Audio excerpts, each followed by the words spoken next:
Continuing our discussion on data handling analysis, we learned so far that data gathering really depends on what kind of problem we want to solve, and that really defines what data elements need to be collected and how to be collected, right? Now, from there on, we will jump on to the next topic. It is about data organization. But as a data practitioner, I will also state that data organization is not independent at all from data analysis. Only because how you organize your data really answers some questions and the analysis performs accordingly. And at the same time, depending on what analysis you want to perform and what questions you want to answer, it helps you decide how to organize your data. Okay, and we will understand this relation between these two steps through the help of this example. I have a very simple example here. It is about the exam results for marks out of 25 for a class of 30 students, okay? And here are their scores. Now, the first thing as a teacher or as a data practitioner that I would like to always understand and answer is what is the average score of this class, because that will help me understand how my class is performing, correct? So the average score we have learned so far, it is very simple. We just need to sum all the values, right? Sum all values and then divide that with the total number of values, right? And that gives you your average summary statistic. So this is a summary statistic, correct?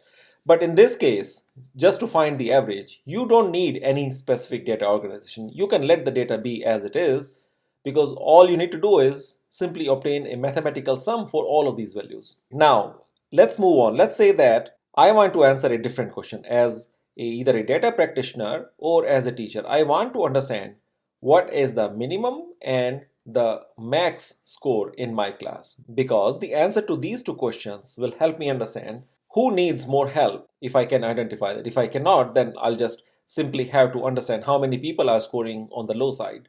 And likewise, if I know who scored the max, I can take some learning from him to help other students learn that specific method. So either way, these two measures are very critical for a teacher, correct? Now, how do you obtain minimum and max score? What you can do is you can simply organize your data in either ascending or descending way. Let's say we do it in an ascending way, right? So we put the lowest number here. It's right here. Then we scan through this data. We look at each number one at a time and compare with this value, right? And then we come across that the next higher is 4. So we put 4 here, right? And we keep going like this. The next higher is 5 and so on. So finally we obtain that 24 is the highest number, which is right here. There is no 25. Okay, so this is my highest number. Now what this does is it will help you answer these two questions, that the minimum is right here 2 and max is right here 24. So you have the answer to these two questions, correct? But what we just did is this is called a data organization technique, right? And that the name of this technique is sorting, which we just did right here. Okay, so this specific method will help you answer this question, and it is a part of your data organization techniques, right?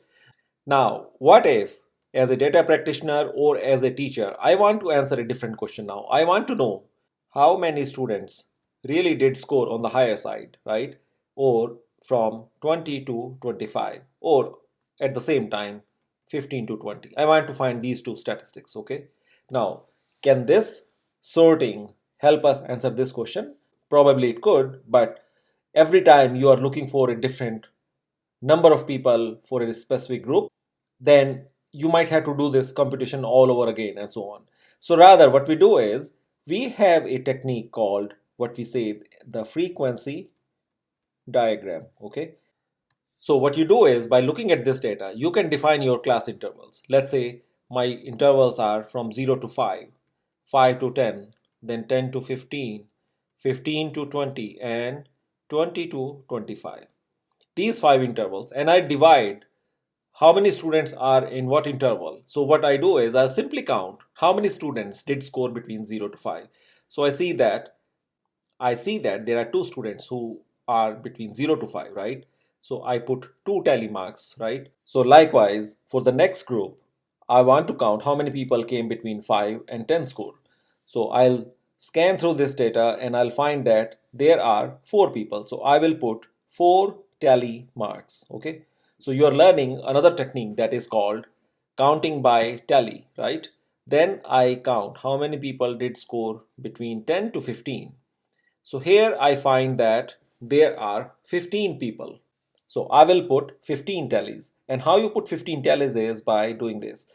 First you put first 4, then you cross that group. This counts as 5. Then you put another 4 and then cross. Another 4 and then cross. So now you got your 15 people right here. So the next is 15 to 20. So between 15 to 20, as I look through this data and I count, I see that there are 3 people. So I will put 3 tallies. 20 to 25, I have 6 people. I already have counted these numbers, so that is why I'm going a little bit faster so that I don't end up wasting your time. So for 6 people, I have 4, then I put 5, which is the crossing of the first 4, and then 6. So this counts as 6. So what you just did is basically you created a frequency diagram, meaning for each class, you counted what is the frequency of people falling in that class is right here, correct? So that's what you did. So this is called a frequency diagram. And the use of this diagram also comes when you want to create a histogram. So if I were to write numbers right next to each group, I would say this is 2, this is 4, this is 15, I have 3, and I have 6. So finally, if I were to summarize our discussion to pinpoint our key takeaways, then we will say that data organization, it is must for us to be able to perform some analysis. And the techniques that can help us in this data organization, there are few what we discussed today. There are more behind it, but at least the ones that we learned or discussed is sorting and using the tally marks to create the frequency diagrams, right? Which helps further to create this histogram and so on. Okay. Now, there are lots of other data organization techniques. You always look at what problem you're trying to solve, what questions you want to answer, and what analysis is required to be performed. And then you organize your data accordingly. Okay. With that, we will stop here. And in our next few topics, you will learn a little bit more about the measures of central tendencies or histograms and so on.